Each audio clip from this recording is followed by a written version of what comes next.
आज हम NIOS के लेसन 8 करेंगे इंडियन फेडरल सिस्टम। मैं चैप्टर्स को क्वेश्चन आंसर की वे में कराता हूँ। इसे चैप्टर्स, क्वेश्चन आंसर की प्रैक्टिस, पेपर के पैटर्न, पेपर में कैसे लिखना है, ये तीनों आपको तुरंत पता लग जाता है और कम समय में पूरी प्रैक्टिस भी हो जाती है। ठीक है,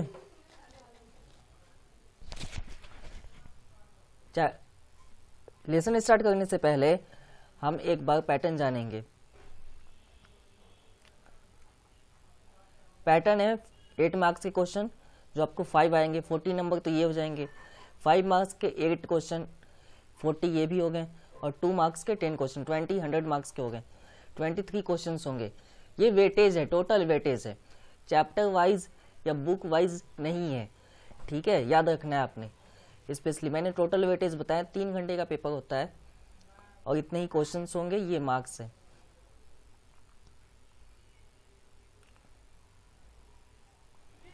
चैप्टर का नेम है इंडियन फेडरल सिस्टम। हमारा क्वेश्चन 1 है, भारतीय संघ व्यवस्था की प्रमुख विशेषता बताइए।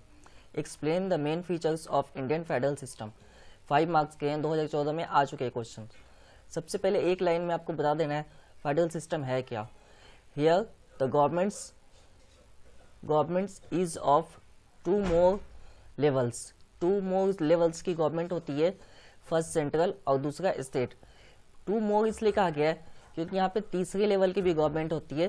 चैप्टर से वो ऑलरेडी मैं पढ़ाऊंगा आपको, ठीक है, इसलिए यहाँ इसका मैं कुछ भी नहीं बोलूंगा, एक भी वर्ड। थर्ड लेवल ग्राम पंचायत, ग्राम सभा से बोलते हैं।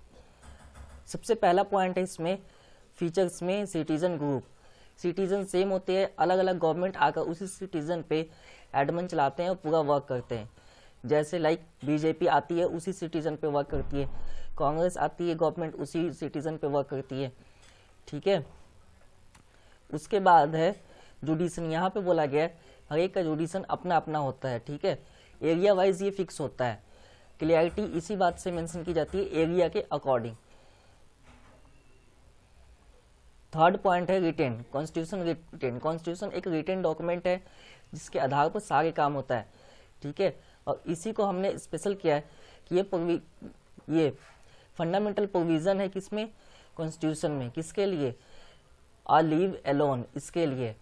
ठीक है, उसके बाद बोला गया है गवर्नमेंट्स ऑफ बोथ लेवल्स। यहाँ कितने लेवल की गवर्नमेंट्स है, 2 लेवल की। क्यों, यहीं पे वर्णन आपको कर दिया गया है, बता दिया गया है कि कॉन्स्टिट्यूशन में ही ये फेडरल सिस्टम का बात किया गया है। ठीक है, ये इसी लाइन से आपको पता लगता है। उसके बाद है सुप्रीम ऑफ जुडिशरी। अब सुप्रीम कोर्ट का क्या रोल है फेडरल सिस्टम में, तो बहुत बड़ा रोल है। कई बार स्टेट आपस में इस बात से विवाद हो जाते हैं या क्रिटिक हो जाते हैं एक दूसरे को पानी के लेकर। ठीक है, उसके अलावा ट्रेड्स के, बिजनेस के लेकर प्रॉब्लम्स क्रिएट होती है स्टेट में, तो उन सारी प्रॉब्लम्स को सॉल्व करता है सुप्रीम कोर्ट। जो डिसीजन सुप्रीम कोर्ट देगा वो सीधा सॉल्व होएगा। उसके अलावा सेंट्रल और स्टेट के बीच में भी कई बार प्रॉब्लम्स होती है, उसको भी सॉल्व करता है सुप्रीम कोर्ट। यहाँ पे फेडरल सिस्टम में सुप्रीम कोर्ट का भी बहुत बड़ा रोल है। एंड में हमने शो कर दिया है कि जो फेडरल सिस्टम है वो किसको प्रमोट करता है, यूनिटी को, ऑब्जेक्ट ऑफ गवर्नेंस को। ठीक है, इतनी बड़ी डाइवर्सिटी है इंडिया की, इतने रीजन्स के बावजूद भी हम इसके फंक्शंस पे इंपॉर्टेंस देते हैं। ठीक है, यही बताया हमने। सेकंड क्वेश्चन है examine the nature of Indian federal system. 8 marks के क्वेश्चन है। यहाँ पे आपको एग्जामिन करना है, तो एग्जामिन हम कैसे करते हैं, सब कुछ एक एक पॉइंट्स पहले क्लियर करेंगे, उसके बाद एंड में बताएंगे 3 लाइन्स में या 2 लाइन्स में कि हाँ जी एग्जामिन हमने किया है और एग्जामिन 2 है और जो भी लिखा हुआ है फर्स्ट स्टेटमेंट वो सही है। सबसे पहले तो एक लाइन में हमने फेडरल सिस्टम का फिर से डिफिनेशन देना है, जैसे फर्स्ट क्वेश्चन में हमने दिया है। सेकंड सिटीजन ग्रुप, तो सिटीजन ग्रुप फिर वही बात आती है कि एक ही सिटीजन ग्रुप पर अलग अलग गवर्नमेंट वर्क करती है। इसके लिए कलेक्टर, टैक्सेस, एडमन, ये सारे काम। जुडिशन का अपना अपना एरिया होता है, हर एक स्टेट में हाई कोर्ट है। एग्जाम्पल ये आप ले सकते हैं। ठीक है, हर एक स्टेट में अपनी पुलिस है, बोलते हैं यूपी की पुलिस, बिहार की पुलिस, पंजाब की पुलिस, ये अलग अलग पुलिस है। ठीक है, यहीं से पता लगता है। रिटेन कॉन्स्टिट्यूशन, भारतीय कॉन्स्टिट्यूशन रिटेन डॉक्यूमेंट है और रिटेन कॉन्स्टिट्यूशन भी कहते हैं। ठीक है, और इसी में स्पेशली बता दिया गया है कि यहाँ की गवर्नमेंट्स बोथ लेवल की है, एक लेवल की नहीं है। एक लेवल की या तो कम्युनिस्ट होगी या डिक्टेटरशिप होगी, ठीक है। डेमोक्रेसी कभी भी एक लेवल की नहीं हो सकती।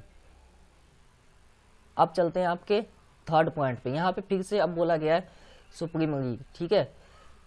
अब फिर से यहाँ बता दें आपको, सुप्रीम कोर्ट का बहुत बड़ा रोल होता है, ठीक है। स्टेट अगर दो स्टेट आपस में इस बात पे पानी के लेकर अगर विवाद करें, ठीक है, व्यापार के लेकर, तो फिर वहीं पे डिसीजन किसका होगा? सुप्रीम कोर्ट का। स्टेट और सेंट्रल के बीच में प्रॉब्लम्स होती है तो उसको भी सुप्रीम कोर्ट ही सुलझाता है।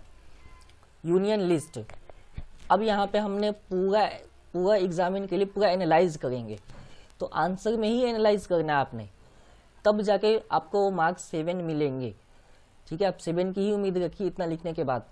तभी यही रीज़न है कि प्रेजेंटिंग अच्छी नहीं होती है, तो नहीं, इसमें हर साल 40% से भी ज़्यादा बच्चे फेल होते हैं। कंपार्टमेंट आती है इसमें पॉलिटिकल साइंस में, हिंदी में तो और ज़्यादा रेशो है, 65+ है। यूनियन लिस्ट क्या होता है? इम्पोर्टेंट यूनियन लिस्ट बोलते हैं जिसमें सारे काम सेंट्रल के होते हैं, बैंकिंग, फॉरेन अफेयर्स, डिफेंस, ठीक है, करेंसी, ये सब काम किसके अंडर आता है? यूनियन लिस्ट में। स्टेट के काम आते हैं, जैसे पुलिस, ट्रेड, कॉमर्स, एग्रीकल्चर, ये सब काम आते हैं एक्सेट्रा, ठीक है। थर्ड है कंकरेंट लिस्ट, इसमें लिस्ट में आते हैं education, forest, trade union, marriage, ठीक है, अडॉप्शन, ये भी आते हैं। जो कंकरेंट लिस्ट है, इस लिस्ट में आपके स्टेट और यूनियन दोनों आते हैं, यानी यूनियन को या सेंट्रल एक ही बात है, तो ये दोनों ही आते हैं। कैसे? क्योंकि इसमें कुछ काम जो है वो सेंट्रल लेवल तक के हैं, जैसे एजुकेशन, ठीक है, फॉरेस्ट भी सेंट्रल के ही अंडर है देख रेख में, लेकिन अगर स्टेट गवर्नमेंट भी उसे देखती है, दोनों, ठीक है, तो इसीलिए इसको नाम ऐसा मिला है। उसके बाद हमने कंक्लूजन, हमने पहले भी बोला था कि हम पूरा एग्जामिन करने के बाद कंक्लूजन लिखेंगे, जिससे पता लग जाएगा कि एग्जामिन हमने ठीक से किया है। We can conclude from these facts that the nature and best of the Indian federal system in which the rights have been given to all. The areas have been given the law and they have also described their solution in case of problems. अब यही बोला गया जो federal system है best है, ठीक है, हर एक के लिए एरिया फिक्स है, जैसे हमने बोला है वहाँ पे जुडिशन में यही बोला गया कि एरिया फिक्स है, उसके बाद सबके लिए लॉ है, प्रॉब्लम आती है तो सॉल्यूशन भी बताया गया है। दो ही क्वेश्चन थे फेडरल सिस्टम से, कि फेडरल सिस्टम से क्वेश्चन कम ही आते हैं, बहुत कम रिपीटेड होते हैं। सबसे ज़्यादा आपको क्वेश्चन रिपीटेड होंगे इमरजेंसी चैप्टर से और कॉन्स्टिट्यूशन से होते हैं रिपीटेड, फर्स्ट 3 से होते हैं और थोड़े बहुत एंड से होते हैं। अगर आपने फर्स्ट 10 कर लिए हैं तो 40 मार्क्स तक तो आ सकते हैं, ठीक है, पासिंग आपकी जरूर हो जाएगी। अब ये क्वेश्चन एक और है यहाँ पे, ये क्वेश्चन पिछले चैप्टर का है लेकिन मैं फिर भी इसमें करा देगा आपको, क्योंकि क्वेश्चन बैलेंस होना चाहिए। 3 क्वेश्चन 4 क्वेश्चन के मैं स्पेशली लेके चलता हूँ अप्रोक्सीमेट की हो जाए, तो इसमें 2 ही क्वेश्चन थे इसलिए मैंने एक क्वेश्चन यहाँ करा रहा हूँ। ये डीपीएसपी वाले इस चैप्टर से पिछले चैप्टर का है क्वेश्चन, उसमें के 2 क्वेश्चन थे वो भी 2017 में आए, ये भी उसी टाइम आया हुआ है। What do directive principle of state policy means? The constitution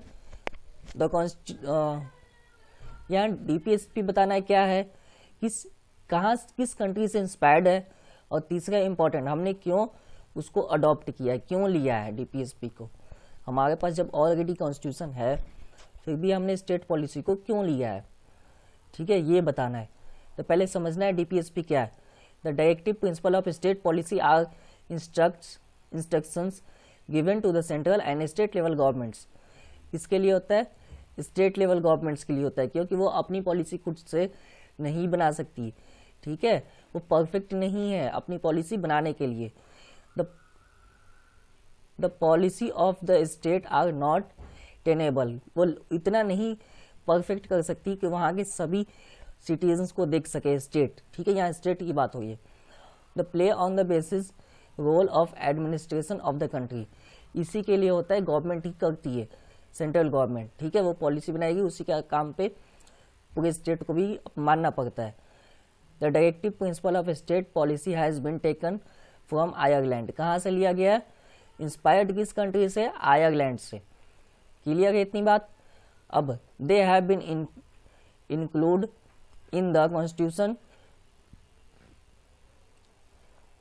constitution prevent establishment of. अब यहाँ पे बोला गया स्पेशली कि क्यों, अब आपका पूछा गया था वाई, कि अगर हमने अडॉप्ट इंस्पायर्ड हो गए तो हमने फिर अब लिया कहाँ से, क्यों लिया? तो इसलिए लिया था ताकि ऐसा ना हो किसी भी स्टेट में कि एक व्यक्ति के पास बहुत ही ज़्यादा पैसा है और दूसरे के साथ कुछ भी ना हो। ठीक है, सबके पास संसाधन यानी रिसोर्सेस होनी चाहिए, चाहे वो रिसोर्सेस कुछ भी है। ठीक है, लैंड हो गया, ठीक है, अब उसके बाद बेसिक नीड्स हो गया, इन सब में। इसीलिए ये रूल्स बनाए गए हैं, हो चुके हैं। ठीक है, अब एंड में यही कहूँगा कि कोई भी वर्ड में डाउट हो या कोई क्वेश्चन समझ में ना, या आपके पास कोई क्वेश्चन है तो आप सीधा कमेंट बॉक्स में टाइप कर सकते हैं, आपके इसके आंसर ज़रूर मिलेंगे। ठीक है, वीडियो देखने के लिए धन्यवाद। अगला वीडियो इमरजेंसी प्रोविज़न पे होगा जो बहुत ही इंपॉर्टेंट है। उसके क्वेश्चन लगातार रिपीटेड है, किसी भी ईयर में मिसिंग नहीं है, रिपीटेड होते ही होते हैं तकरीबन।